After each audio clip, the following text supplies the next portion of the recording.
want to welcome everyone to Chanel and Muck Boots.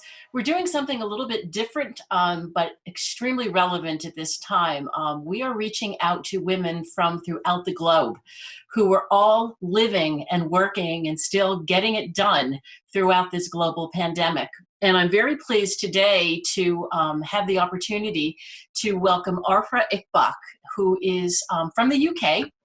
And she has graciously agreed to spend some time with us this evening so we could find out about what's going on in the UK, how this is affecting her, her family, her loved ones, and how she still is continuing to work in extraordinary circumstances. So Afra, thank you so much and welcome. Oh, thank you for having me, Susan. It's really, really awesome to be here.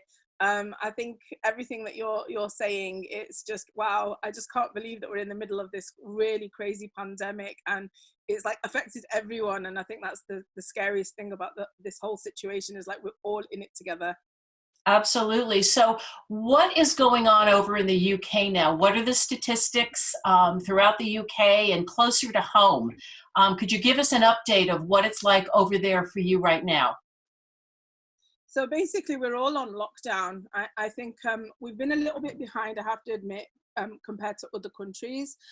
However, that being said, our government is doing a lot to try and help local businesses, because a lot of businesses, they've just had to completely shut their doors. My brother has a garage, and he had to make a very difficult decision, and he was like, okay, I have to shut the doors. It is what it is, you know. And so many of even my clients are like saying to me, we don't know what to do because we're having to close our businesses down, and we're in this very strange situation where we're having to pivot online, and that's really challenging for a lot of people.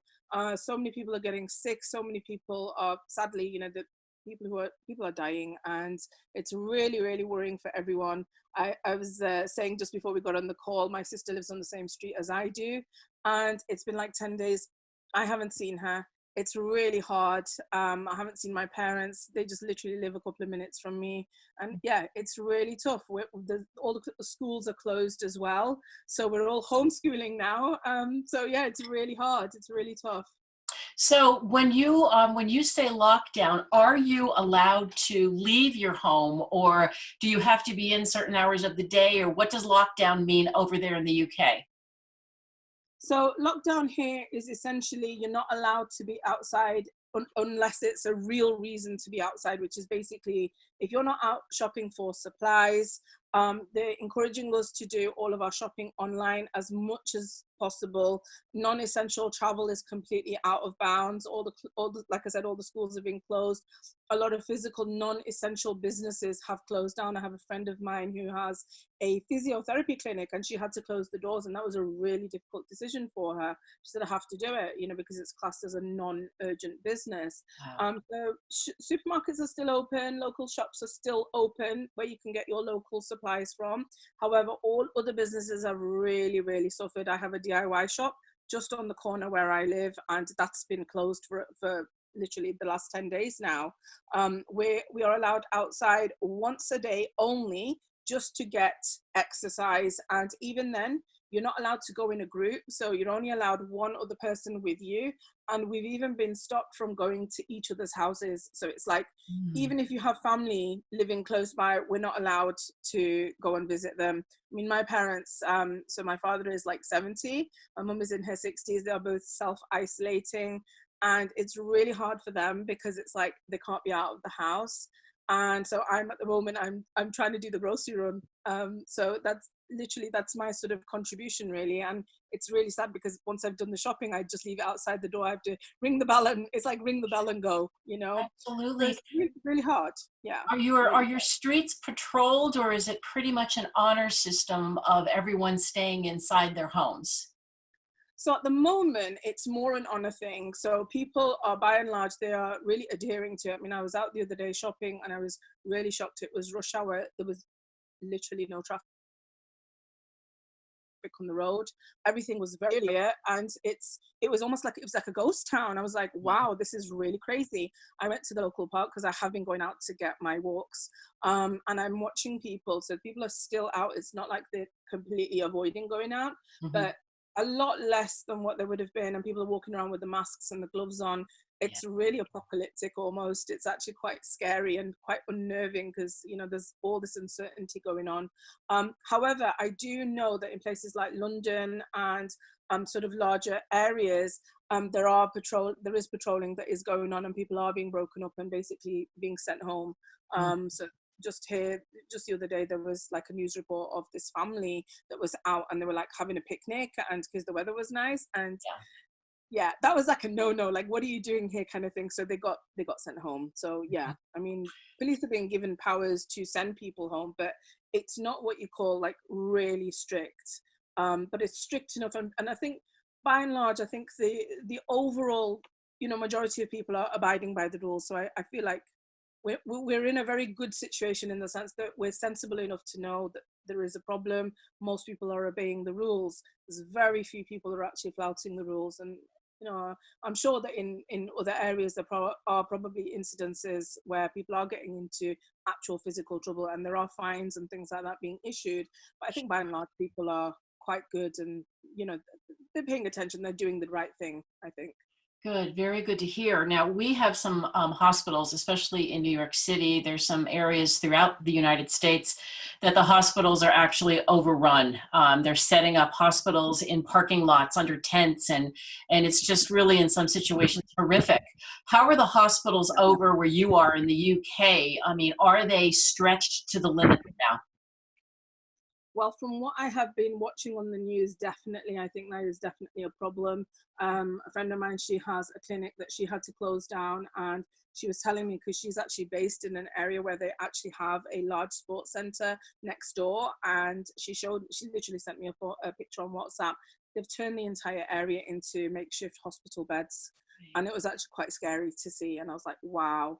And I have another friend of mine who's an actual doctor, and they were saying they are really pushed at the moment. Services are really being pushed to their limits. So it's like the rule is that if you are not seriously sick, stay at home. Right. Take care of yourself, do what you can at home, and people are being encouraged to. We do have like online doctor services here as well, so which I myself personally use. So it's like, if people need to see the doctors, there are other ways of seeing medical experts without having to physically be present.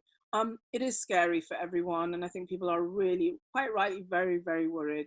Absolutely. Now, Yeah. have you been aware, or do you know anyone, a friend, a family member who has COVID-19?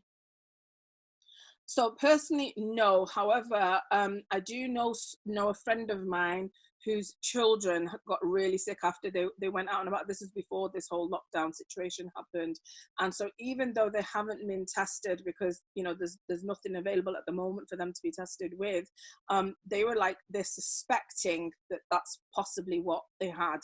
Mm. So very high temperature, dry cough, quite sick for a very long time. So one of them got a 3-year-old boy, and he had a 40-degree temperature for like literally 5 days. He was so ill, and he lost a ton of weight. He was really skinny, like, poor thing, his pants Scary. were falling off him at the end of that week and stuff. He's all right now, but, you know, it was, you know, the mum told me, she's a good friend of mine, she said to me, I've never seen him so sick in my entire life.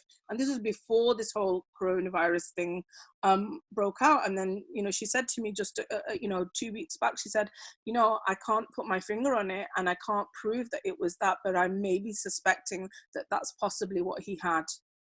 We just Mm. don't know. It's very scary, and I don't know what it's like over in the UK, but here we have a lot on social media, and you know how social media works. Everybody's an expert; they have their opinions, and they just Yes. share and they speak and they spew whatever they feel like. And a lot of it we read is, oh, this is just the media blowing out of proportion. It's really not as bad as the media Yeah. is saying. And are you finding that over there?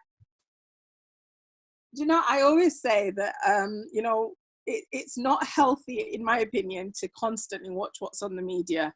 I Absolutely. don't believe that that is the right thing to do. Of course, you know, keep in touch. No one's saying don't, you know, avoid contact with the media altogether. But I do feel that causes more fear, and it causes panic. So, Right. you know, just, it was about 2 weeks back now, I went out shopping, and I was shocked. Like, I've never seen a car park so full. The supermarket shelves were empty. Half of the things that I wanted, I couldn't get. There were queues literally as long as the aisles. And I'm like, what is going on here? You know? And I think that this kind of panic and fear is conflated by the media, because the media is focusing on all of the negative things, which obviously that's their job to report that. So I'm not Absolutely, sure. bad thing. All I'm saying is that I think people have to really put this into context. Yes, it's a virus. Yes, it's really contagious. But I think if you're doing your bit, you're abiding by the rules, and you're doing whatever you possibly can to avoid, you know, any additional or non-essential contact, I think by and large, you're going to be okay. The statistics show, statistically speaking, you are going to be okay. But I think where the problem lies is where people break the rules, where they get really sucked into all of the hype in the media and all the rest of that, and it causes a lot of fear and a lot of panic, and then people go out and they start doing silly things like panic buying. Toilet paper. You can't find toilet paper here. That's so crazy. You know, I had to buy toilet paper online. I had to order it online, and it's been 3 weeks now, and I'm still waiting for it to arrive. So it's just Crazy. mental. Yes, Oh it's totally crazy. Oh my Lord. How's your stress level? How's your stress level? Are you doing okay stress-wise? I mean, what do you do to relax, to keep yourself kind of together through all this? So Netflix. Good old Netflix. I mean, at the moment, I am completely on my own, so isolated from the rest of the family. My children are currently with my ex-partner, and yeah, it's like I'm completely on my own at the moment. So the only way that I actually relax and wind down is by watching Netflix. Oh my gosh. That's kind of like my Do you have a favorite show? Favorite show, Ertugrul. It's Yes. absolutely amazing. So there's a show on there. It's a Turkish drama, so I don't understand a word of Turkish, but it's amazing. My son was like on at me for like, I think a whole 6 months. Mom, you gotta watch it. You gotta watch it. And I was like, nah, I'm not really sure I'm gonna get into that, but yeah, I got hooked. I started watching it, and then the other one that I'm watching at the moment is Lost in Space. Okay.